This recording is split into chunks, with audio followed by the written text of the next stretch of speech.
여러분 반갑습니다. 김백문 채널의 강론을 이어가고 있는 김백문입니다. 강론은 월요일, 수요일, 금요일 3회 아침 10시에서부터 강론이 나갑니다. 기억해 주시고요. 이 말씀을 공부할 때 성경을 앞에 놓고 하면 더욱 좋습니다. 그리고 한 번 들어가지고 이해가 안 될 때는 두 번, 세 번, 여러 번 반복해서 들어주셔서 이 말씀의 내용은 들으면 들을수록 이해가 더 깊어집니다. 그렇게 해주시면 고맙겠습니다.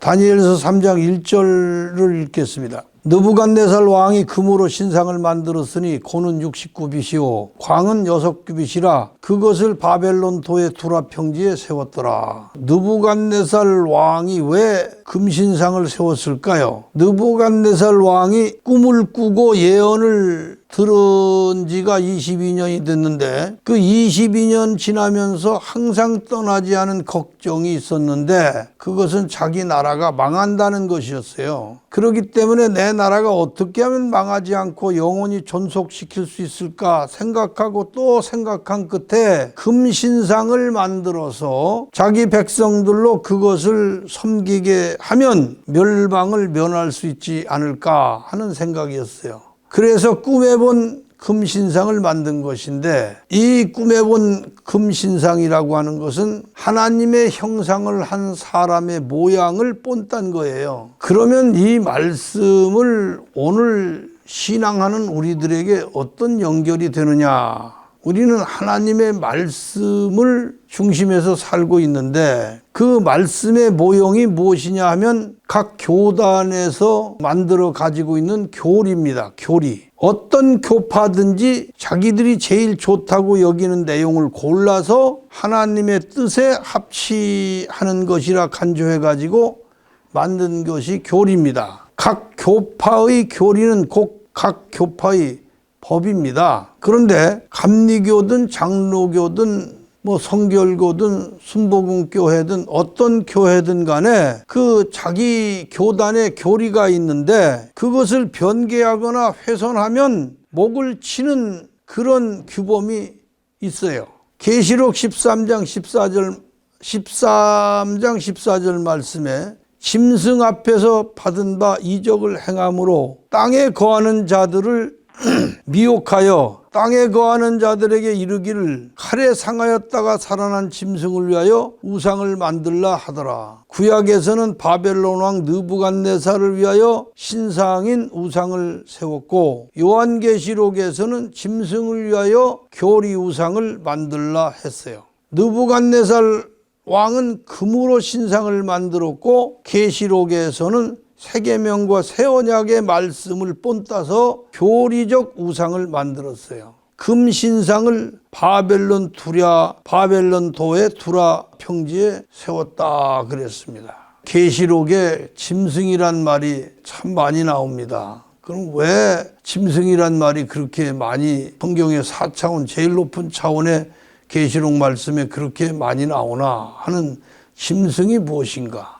또 느부갓네살 왕은 무엇인가 하는 이런 문제가 다니엘서를 계속 배워가면 이해가 되고 깨달아 알게 됩니다. 다니엘서 3장 2절서 3절까지입니다. 느부갓네살 왕이 보내어 방백과 수령과 도백과 재판관과 재무관과 모사와 법률사와 각도 모든 관원을 자기 느부갓네살 왕의 세운 신상의 낙선 예식에 참집하매 이에 방백과 수령과 도백과 재판관과 재무관과 모사와 법률사와 각 도 모든 관원이 느부갓네살 왕의 세운 신상의 낙선 예식에 참집하여 느부갓네살 왕의 세운 신상 앞에 서니라.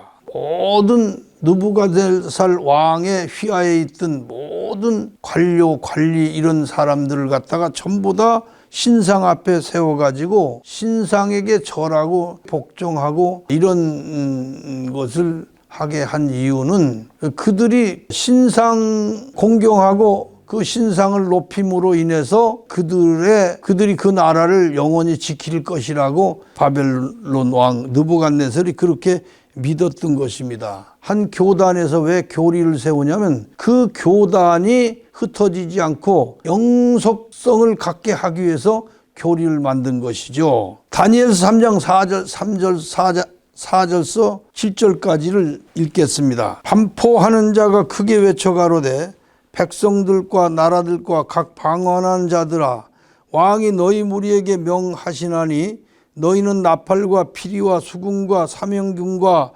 양금과 생황과 및 모든 악기 소리를 들을 때 엎드려 느부갓네살 왕의 세운 금신상에게 절하라.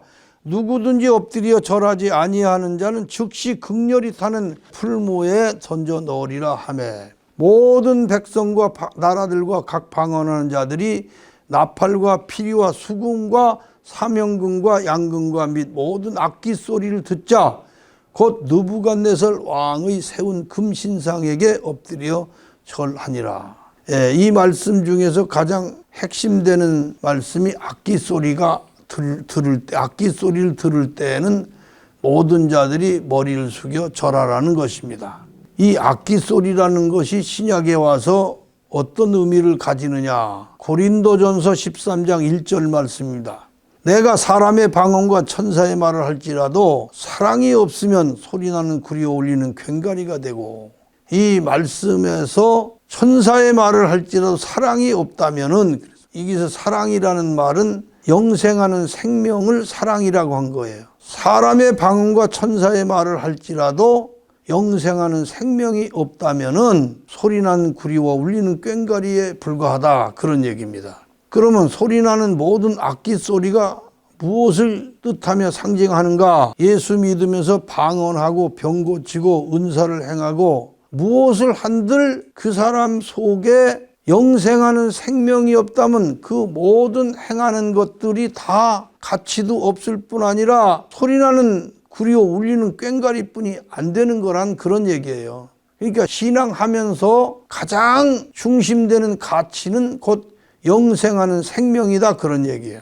그거 없는 신앙 행위, 그거 없는 모든 예배, 영생의 생명이 없이 예배를 드리거나 영생의 생명이 없이 봉사를 하거나 은혜 받았다고 방언을 하거나 예언을 하거나 이런 것이 무슨 소용이 있냐, 그런 얘기예요.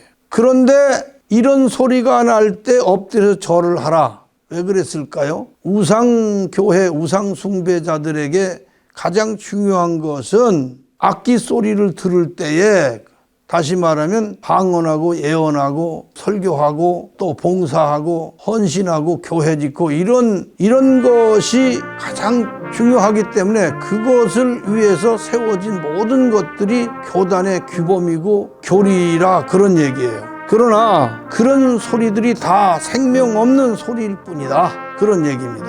오늘 여기까지 말씀드리겠습니다. 감사합니다.